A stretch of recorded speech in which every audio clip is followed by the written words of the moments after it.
l'amélioration des conditions de vie. Aujourd'hui, toutes les conditions sont réunies pour que l'État s'engage résolument vers l'amélioration des conditions de vie et de travail des travailleuses et des travailleurs du Sénégal. En effet,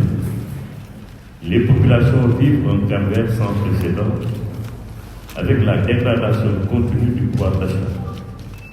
conséquence de la hausse incontrôlée des prix des denrées de première nécessité et des produits de consommation courante. De la santé à l'éducation, en passant par l'agriculture, l'élevage et le transport, les industries hôtelières, la pêche,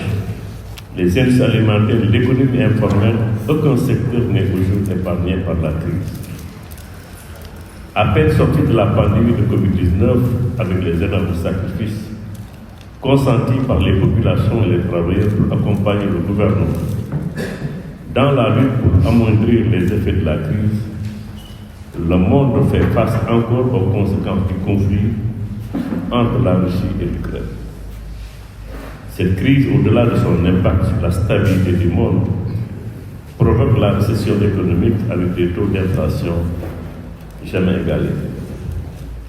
Autant de raisons qui doivent obliger le gouvernement sénégalais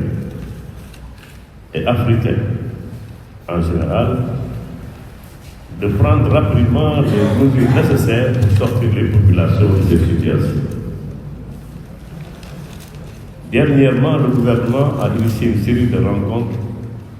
avec les employeurs et les consommateurs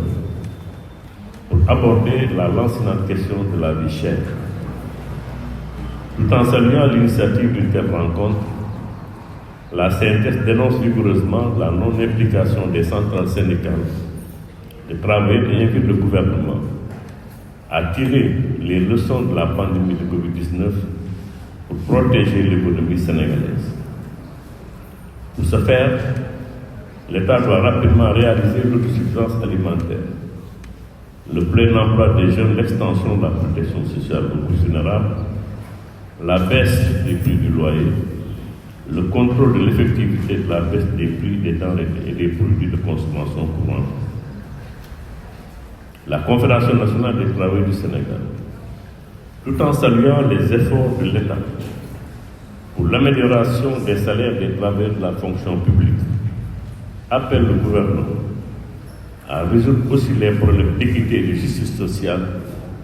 dans les secteurs laissés en rade par les dernières augmentations de salaire des agents de l'État, en prenant en compte certains départements ministériels tels que la pêche,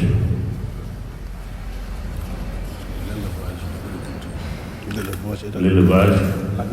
et l'agriculture, mais également des travailleurs de l'administration centrale de la fonction et de la fonction publique locale, mais aussi le secteur parapublic, notamment la SAED, l'ANIDA, la SODAGRI, les GPS, la DPE et les universités en ce qui concerne les PAST. Par ailleurs, la CNTS dénonce la remise en cause des barèmes de salaire des travailleurs nationaux, des plateformes pétrolières offshore et onshore, et demande leur alignement au taux des travailleurs étrangers. Dans le secteur de l'hôtellerie, nous constatons avec regret la remise en cause des acquis des travailleurs tels que le droit à la restauration, la prise en charge du transport ou le remboursement, l'application de l'équivalence. Toujours ces travailleurs font plus de 45 heures payées 40 heures, alors que des accords signés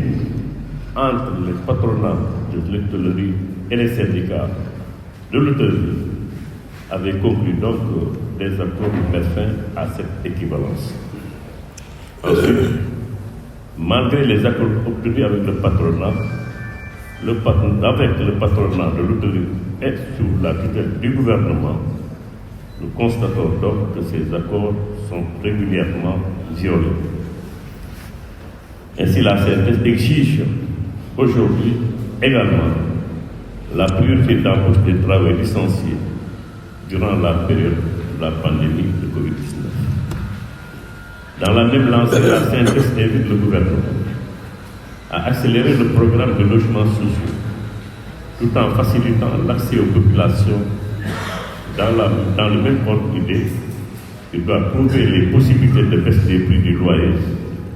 en supprimant aussi également les commissions de courtage qui sont à notre avis injustes et doivent être supportées par le propriétaire et à réduire les cautions à 1 mois au maximum. Face aux discriminations sur les médicaments génériques de la part des pays du Nord, il nous semble important que le gouvernement, dans le souci de rechercher une amélioration du pouvoir d'achat des populations, de soutenir donc fortement l'industrie pharmaceutique nationale. Si l'on sait que de nos jours, la qualité de leurs produits répond aux standards internationaux et que la production nationale peut être un grand apport pour la santé des populations, mais aussi en ce qui concerne l'approvisionnement et la baisse des prix des médicaments. La CNTS demande au gouvernement d'ouvrir des négociations dans les meilleurs délais afin de trouver des solutions dans le secteur de la santé et le règlement des cas des décisionnaires.